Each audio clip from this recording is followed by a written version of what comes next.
የፕሬዝዳንቱ ቢሮ በመንጆሪኖ ታጣቂዎች ተከበበ። ጀነራል ታደሰ ወረደ በቲዲኤፍ ሰራዊት ከበባ ውስጥ ገቡ። በመቀለ መፈንቅለ መንግስት ለማድረግ እንቅስቃሴ ተጀመረ። የአሜሪካ ተደጋጋሚ ጥሪ ለኢትዮጵያ። የአሜሪካ የውጭ ጉዳይ ሚኒስቴር ማርኮ ሩቢዮ ከጠቅላይ ሚኒስትር አብይ ጋር ስለ ቀይ ባህር ደህንነት መከሩ። የኢትዮጵያ ጠንካራ ምላሽ ለግብጽ። የቀጠለው የውጭ ጉዳይ ሚኒስትሮች የቃላት ጦርነት። ለግብጽ የውጭ ጉዳይ ክስ የኢትዮጵያ አቻቸው መልስ ሰጡ።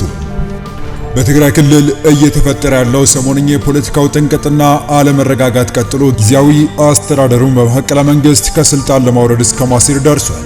የትግራይ ክልል ጊዜያዊ አስተዳደር ጀነራል ታደሰ ወረደ በሻዕቢያና በሻዕቢያ ተላላኪዎች በደረሰብኝ ጫና ስራዬን መስራት አልቻልኩም ብለው ስልጣናቸውን ለመልቀቅ አስበዋል የሚል ጭምጭምታ በተሰማ ማግስት የፕሬዝዳንቱ ቢሮ በሰራዊት መከበቡን የተነገረ። በአርሚ ሰራዊት የተከበቡት ጀነራል በምን አይነት ሁኔታ ውስጥ ይገኛሉ? እንደሚባለው መፈንቅለ መንግስት ወይስ የሰራዊት አመጽ የሚለውን የምንነግራችሁ ይሆናል። በሌላኛው መረጃችን ደግሞ በቀጠለው የግብጽና ኢትዮጵያ የቃላት ጦርነት የኢትዮጵያ የውጭ ጉዳይ ሚኒስተር ለግብጽ አቻቸው የሰጡትን ጠንካራ ምላሽና አሜሪካ በቀይ ባህር ቀጠና ሰላም ለማስጠበቅ ከኢትዮጵያ ጋር የጀመረችውን ጠንካራ ግንኙነት ለማጠናከር ወደ ጠቅላይ ሚኒስትር አብይ ስልክ መደወሏን የተመለከተውን መረጃ ጨምረን ይዘን ተገኝተናል። ቻናሉን ሰብስክራይብ፣ ላይክ፣ ሼር ያደረጋችሁ እስከ መረጃዎቻችን ፍጻሜ አብራችሁን ቆዩ።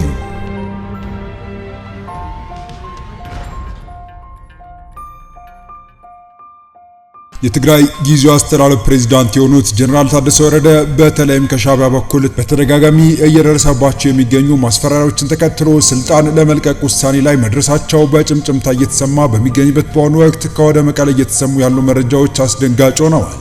በአሁኑ ሰዓት በመቀለ የጀነራል ታደሰ ወረደ ቢሮ በአርሚ 31 ታጣቂዎች መከበቡ ተሰምቷል። በሻዕቢያ የሚመራው የሞንጆሪኖ ታጣቂ ቡድን የትግራይ ክልል ጊዜያዊ ፕሬዝዳንት ታደሰ ወረደ ላይ የመፈንቅለ መንግስት ለማካሄድ ክልሉን ሙሉ በሙሉ ለሻዕቢያ ለማስረከብ የፕሬዝዳንቱን ቢሮ በበርካታ ታጣቂዎችና ዲሽቃ ከበባ እያካሄዱበት ይገኛል የተባለው። መቀለ ከተማ አዲስ ነገር አጋጥሟል ያሉት ነዋሪዎቹ የህወሓት ጽህፈት ቤት በር ላይ ዲሽቃና ሞርተር በታጠቁ ከፍተኛ ታጣቂዎች ዙሪያውን ተከቧል። በትግራይ ጊዜያዊ አስተዳደር ቢሮ ዙሪያ ከወትሮ የተለየ የታጣቂዎች እንቅስቃሴ ይስተዋላል በማለት ተደናግጠዋል። በድብቅ ወደ መቀሌ የገቡ የሻዕቢያ ከፍተኛ አመራሮች ከህወሓት ቡድን ጋር ስብሰባ ጀምረው ነው የሚሉ ጭምጭምታዎችም እየተሰሙ ይገኛሉ። የጊዜያዊ አስተዳደሩ ፕሬዝዳንት ሌተር ጀነራል ታደሰ ወረደ ያሉበት ሁኔታ አይታወቅም የተባለ ሲሆን አጠቃላይ አሁን ባለው ሁኔታ መቀለ ከተማ አዲስ ነገር አጋጥሟል ሲሉ ነዋሪዎች ገልጸዋል። የትግራይ ጊዜያዊ አስተዳደር ፕሬዝዳንት የሆኑት ጀነራል ታደሰ ወረደ ተደጋጋሚ ማስፈራሪያዎች እየደረሱኝ ስለሆነ ስልጣኔን ለመልቀቅ ወስኛለሁ አሉ የሚለው መረጃም በስፋት እየተሰራጨ እንደሚገኝ በትላንትናው ዕለት መዘገባችን ይታወሳል። የትግራይ ክልል ጊዜያዊ አስተዳደር ፕሬዝዳንት ጀነራል ታደሰ ወረደ ዛቻና ማስፈራሪያ እየደረሰብኝ ስለሆነ ስልጣኔን እለቃለሁ ብለዋል የሚለው መረጃ በማህበራዊ ሚዲያው ላይ በስፋት እየተሰራጨ በሚገኝበት ወቅት ከወደ መቀለ እየወጡ ያሉት የጀነራሉ ከበባ ውስጥ የመግባት መረጃዎችም ፕሬዝዳንቱ ጫና ውስጥ መግባታቸው ያረጋገጠ ሆኗል። በተደጋጋሚ የትግራይን ፖለቲካ መምራት ከብዷቸዋል፣ በህወሓት ሰዎች ነው እየተመሩ የሚገኙት የሚባሉት ጀነራል ታደሰ ግን እስካሁን ድረስ በይፋ ያሉት ነገር ባይኖርም ከመቀለ እየወጡ ያሉ ተንቀሳቃሽ ምስሎች ግን ፕሬዝዳንቱ ላይ አንዳች ሴራ እየተሰራ መሆኑ ጠቋሚ ተደርጓል። ከሻዕቢያ ጋር ጸምዶ የሚል ጥምረት የፈጠረው ህወሓት በጀመረው ጥምረት ምክንያት የህወሓት ሰዎች በኢሳያስ ትዕዛዝ እንደሚመሩ አንዳንድ መረጃዎች እየጠቆሙ ሲሆን በጀነራሉ እየተሰረ ነው የተባለው መፈንቅለ መንግስትም ከዚሁ ጸምዶ የተሰኘ ጥምረት የተገናኘ ሊሆን እንደሚችልም ተጠቁሟል። ይህ የተጠቆመው ኢሳያስ በጀነራል ታደሰ ወረደ ደስተኛ እንዳልሆኑና የጸምዶ ጥምረት እንዳይሰምር እያደረጉ ነው በሚል በኢሳያስ ከስልጣን እንዲለቁ ለህወሓት አመራሮች ትዕዛዝ ተሰጥቷል መባሉ ከተሰማ በኋላ ነው። ጽምዶ የሚለው የሻዕቢያና የህወሓት አመራሮች ጥምረት በአመራሮቹ መካከል ትልቅ መከፋፈል እንደፈጠረ እየተገለጸ ሲሆን የትኞቹ ደጋፊ የትኞቹ ደግሞ ነቃፊ እንደሆኑ ግን እስካሁን በግልጽ የታወቀ ነገር የለም።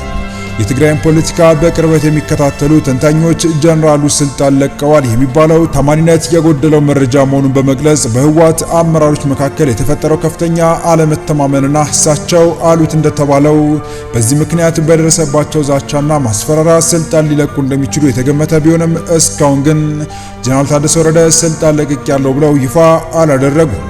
ነገር ግን ማታ የጀመረው መብታችን ይከበር በሚል ታጣቂዎች የትግራይ ክልል ጊዜያዊ አስተዳደር ፕሬዝዳንት የሆኑትን የጀነራል ታደሰ ወረደ ቢሮ ከበው ማደር ጠዋትም የቀጠለ ሲሆን በዚህ ሰዓትም በመቀለ ከተማ ላይ ከነፍስ ወከፍ እስከ ከባድ መሳሪያ የታጠቁ በከተማ ውስጥ እየተንቀሳቀሱ ሲሆን ነዋሪ ህዝቡም በጭንቀት ላይ መሆኑን መረጃው ደርሶናል። አንዳንድ ወገኖች እንደሚሉት የምንጅሮኖ ቡድን ታደሰ ወረደን ለመጣል ወይም ለማባረር እያደረገው ያለው ሴራ መሆኑን እየገለጹ ይገኛሉ።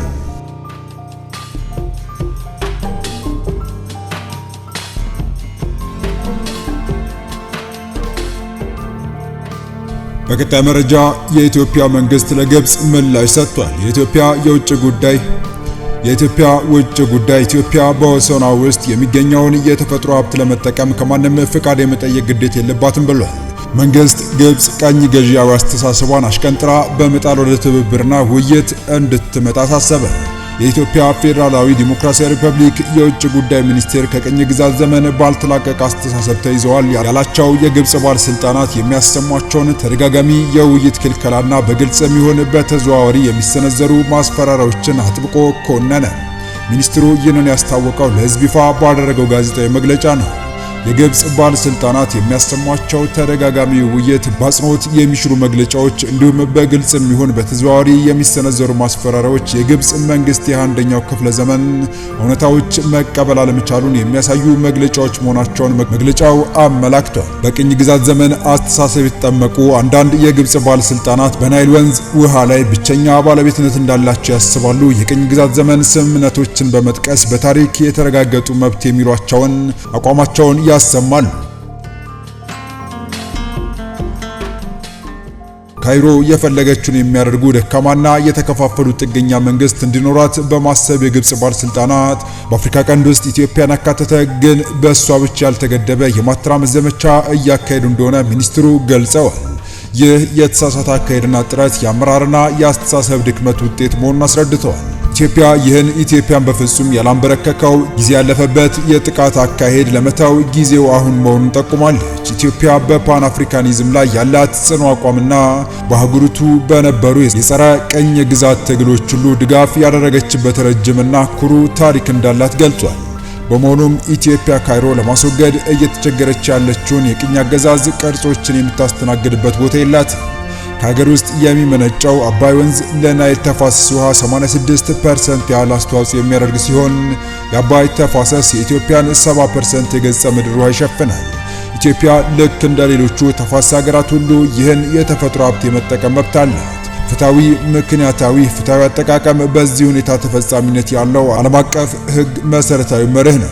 ኢትዮጵያ በወሰኗ ውስጥ የሚገኘውን የተፈጥሮ ሀብት ለመጠቀም ከማንም ፍቃድ የመጠየቅ ግዴታ እንደሌለባት የውጭ ጉዳይ ሚኒስቴር በመግለጫው በድጋሚ አጽንኦት ሰጥቷል።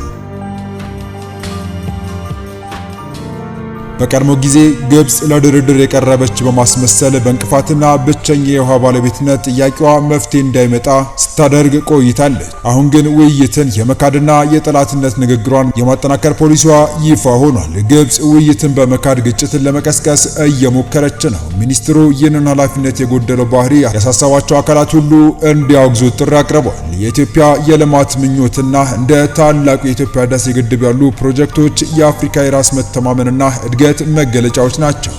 ካይሮ በምትሰራው አሉባልታና ንግግር ከመጠመድ ይልቅ ከኢትዮጵያ ልማት ጋር አብሮ ለመኖር መማርና ለጋራ ብልጽግና ልማት በቅን ልቦና ወደ ትብብር ማዕቀፍ ለመስራት መወሰን ብልህ አካሄድ መሆኑን መግለጫው አመላክቷል።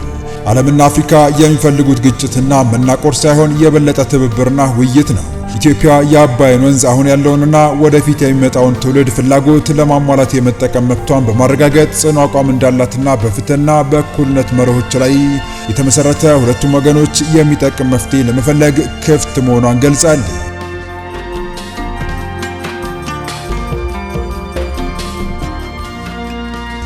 በሌላኛው መረጃችን የአሜሪካው የውጭ ጉዳይ ሚኒስትር ማርክ ሩቢዮ የአፍሪካ ቀንድ ሰላምና ቀጠናዊ መረጋጋትን በተመለከተ ከጠቅላይ ሚኒስትር አብይ አህመድ ጋር በስልክ መነጋገራቸውን የዋሽንግተን የውጭ ጉዳይ መስሪያ ቤት አስታወቀ።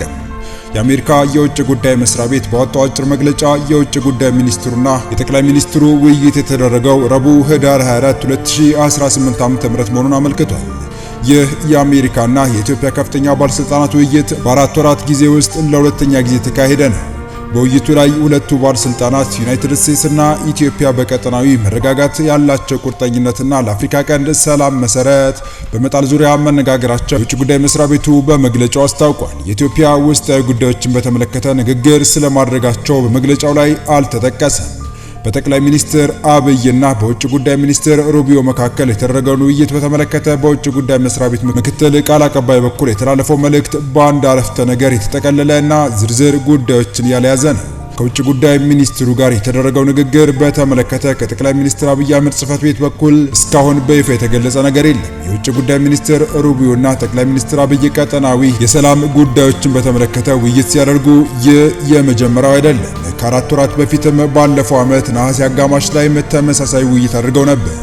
በወቅቱ በሁለቱ ሀገራትና በቀጠናዊ ጉዳዮች ተነስተው የኢትዮጵያና የአፍሪካ ቀንድ መረጋጋት እንዲሁም የምጣኔ ሀብት እድገት ላይ መነጋገራቸው መገለጹ ይታወሳል። የተወደዳችሁ የቻናላችን ቤተሰቦች ለአሁኑ ለእናንተ ይመጥናሉ ብታደምጧቸው ታተርፉባቸዋላችሁ ብለን የመረጥንላችሁ ዕለታዊ መረጃዎቻችን እስካሁን ያደምጣችኋቸው ነበሩ። በተመሳሳይ ሀገራዊና ቀጠናዊ ጉዳዮች እንዲሁም ዓለም አቀፋዊ ጂኦፖለቲካ፣ ወታደራዊና አነጋጋሪ ክስተቶችን ዕለት በዕለት ተከታትለን በትኩስ ይዘን እንደምንቀርብ እያሳወቅን የቻናሉ ቤተሰብ ካላችሁ ሰብስክራይብ፣ ቪዲዮን ላይክ እና ሼር በማድረግ ተደራሽነታችን ታሰፉ ዘንድ አክብሮታዊ ግብዣችን ነው። አበቃን። ሰናይ ጊዜን ተመኘን።